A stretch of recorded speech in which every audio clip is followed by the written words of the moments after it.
For centuries, there's been the question, who would win out of a giant 11 and a tiny... What? For centuries, people have been asking who would win out of a giant 11 and a tiny 11, and we've been talking about it in the office, and we found the biggest bloke in the office, Jed, third choice goalkeeper for Bull Street FC, to take myself on. These are the rules. 5'7" is too tall for my tiny team. You have to be under, and you will see how difficult that is. And then in the giant team, they've got to be how tall? 6'4" and over. Which again, has been quite difficult. It has been difficult. This isn't just a team of big versus little, this is giant versus minuscule. At the back, who else do you start with but Oscar Perez, the 43-year-old goalkeeper of Mexico. He's got fit, well, not now, because he's a bit older, but back in his day, he was superb. He's played nearly 600 games in the Mexican League. He might have played 600 games. He has never experienced a side like he's about to come up against with this giant 11. If you let me finish, Jed, I'll show you just how great he is. His nickname is the Rabbit. So he is small, but he's got that spring, even at the rich age of 43, to be a quality goalkeeper, because he's probably going to have to be. Might not come for many crosses, but if he has to, the Rabbit will take them. And then I've got a back three, not a back four, because I'll tell you what, I had to go to Snapchat yesterday to ask people to try and find a right-sided player who's under 5'7". That well-known scouting mechanic that is Snapchat. That is Snapchat. And actually, I'm going to have to give a shout-out to Philip Parker, 5. You found my right-sided defender. Sporting Gijons, Alberto Lora, 29. A great player. He's played nearly 400 games for Sporting Gijon, and he came through the famed Real Madrid Youth Academy. Didn't make it with him, probably because he was too small. But he has had a great record, and I think we'll all agree he's due a call-up. In the middle, we've got this man, and you were disputing this. Paul Parker is my centre-back of my back three. At QPR, he was a centre-back. Again, a bit like the Rabbit in goal. He had a ridiculous leap, and against your big boys, he's going to need it. It's going to be difficult. So he gets in there as the centre of my tiny back three. And on the left, this is where you got loads of good names. You got Lizarazu, didn't make it into my team. Yep. You've got Alan Wright, didn't make it into my team. That criminal. That is criminal. Yeah, Leighton Baines too tall. Again, this shows how tiny this team is. I've gone for Roberto Carlos. Not bad. He was runner-up as World Player of the Year in 1997. He played in 2 World Cup finals. He won a World Cup, 3 La Liga titles, nearly 600 games for Real Madrid. World class. To get world class players in this team, it's going to be difficult for you with your 6'4". Well, it might be, but at the back, I've got a pretty damn good start with Manuel Neuer in goal. So a man who's revolutionised the art of goalkeeping. Well, we'll find out. I wish we would find out. Probably won't find out, will we? Probably not. A man comfortable with the ball at his feet, but he's going to be pretty comfortable pumping the ball long as well. There'll be no time for that in your team. There'll be no time for that. And talking to people comfortable pumping the ball long, Chris Smalling playing at right back. So again, played enough football at right back to get by there, and certainly no small man. Left back, Sylvain Distin, another converted centre half, but has played left back for Pompey, played left back for Man City for a bit as well. So one of those who people call a cultured defender. Yeah, he won't be playing much. Which means he's all right. Again, yeah, it's going to be agricultural. Yeah, very agricultural. Which leads us on to 2 giant centre halves. So Per Mertesacker, a basketball player masquerading as a footballer. Longest neck in football. Longest neck in football, and we'll be putting that to good use. And then alongside him, Naldo, the Brazilian playing for Schalke, has just moved there from Wolfsburg.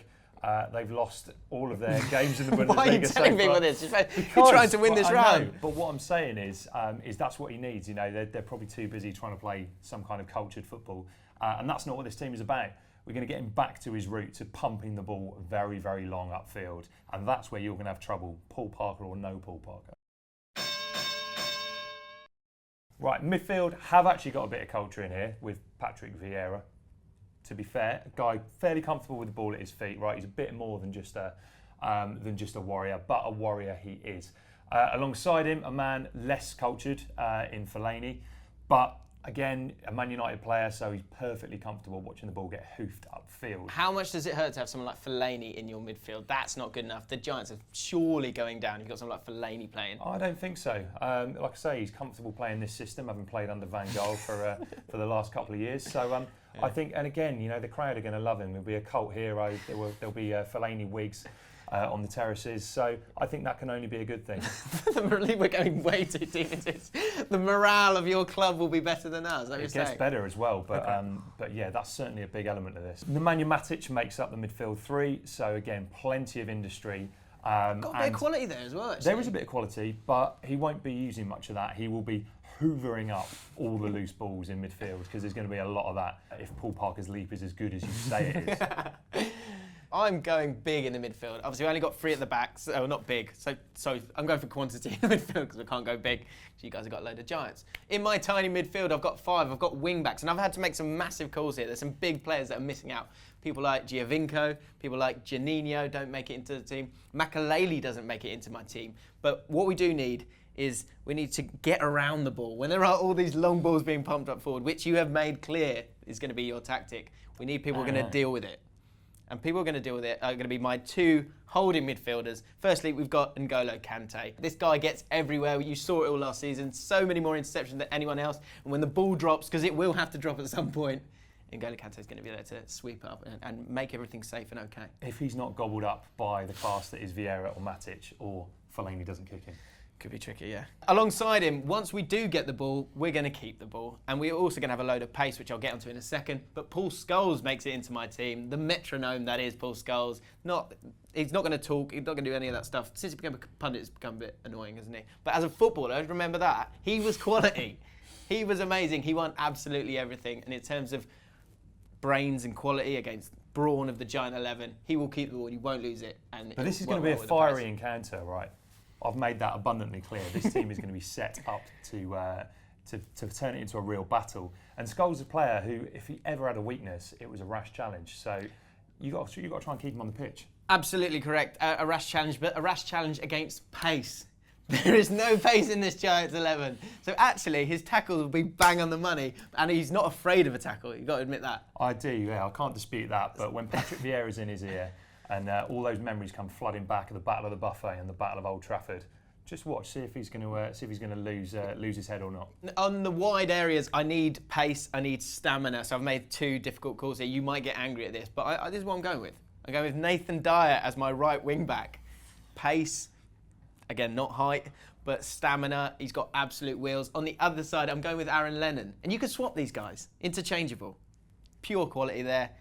Sort of lack of end products sometimes, but with the pace that they've got, they'll be able to run around all your giant guys. Yeah, the problem is they're not going to see any of the ball. The ball is going to spend 80% of the time in the air, and Dyer and Lennon are going to be stood there watching the ball like that, like a couple of VIPs at Wimbledon. Good. And then the crowning jewel, probably of my entire team, and this is how good my team is, that I didn't even need to put him up front. Diego Maradona. The greatest player possibly of all time. Messi was too tall. He was 1.7 metres, 5'7". I needed to be under that. And Diego Maradona was the man who came in. An able replacement, I think. If you get him the ball, he's going to create and score loads of goals. You're not going to be able to stop him now, though, isn't he? Yeah, no, not now. Don't blame him now. He dragged the team in Napoli to huge success that they'd never seen before. He did the same with Argentina. I reckon he could do it with my team. And how many World Cup winners have you got? Well, I've got Mertesacker and Neuer, so 2.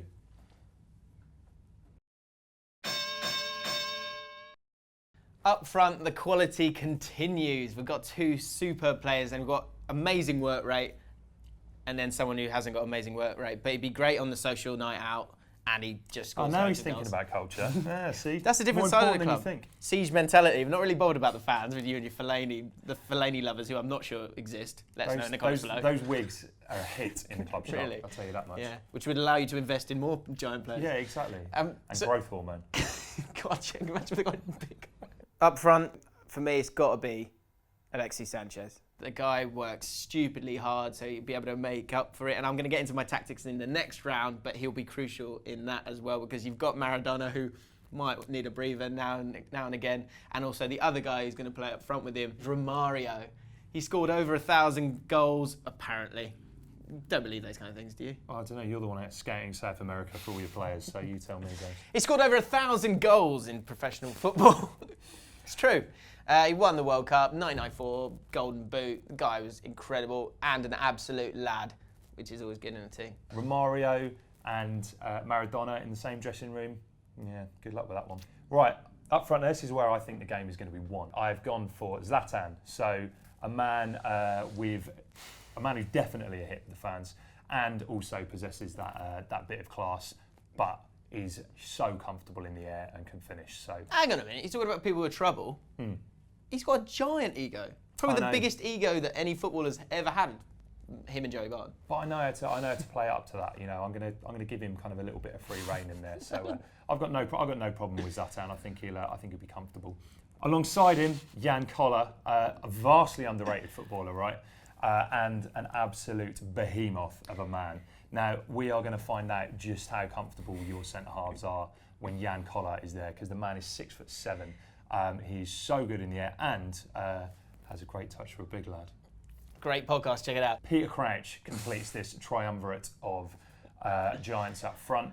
And again, he's a man who's used to scoring goals, mainly against Caribbean opposition. But I think that, the fact that Crouchy was so good against, more unorthodox sides like Jamaica and Trinidad and Andorra. One way of looking at it. Means he's going to be prepared for your trio of pint-sized centre-halves. So I think Crouch is going to be good. And furthermore, a point that I've stressed numerous times, he's great for the dressing room. He is good for the dressing room. I love that good dance point. he does. Oh, very good, very nice. So it's all very well having all of these stars, but games are not won on paper, right? They're won hypothetically on YouTube. Now that is the important point here. Now tactics. I've given away my hand a little bit. That's here, the best line we've ever had on this channel. That is the best line on this channel. Sorry.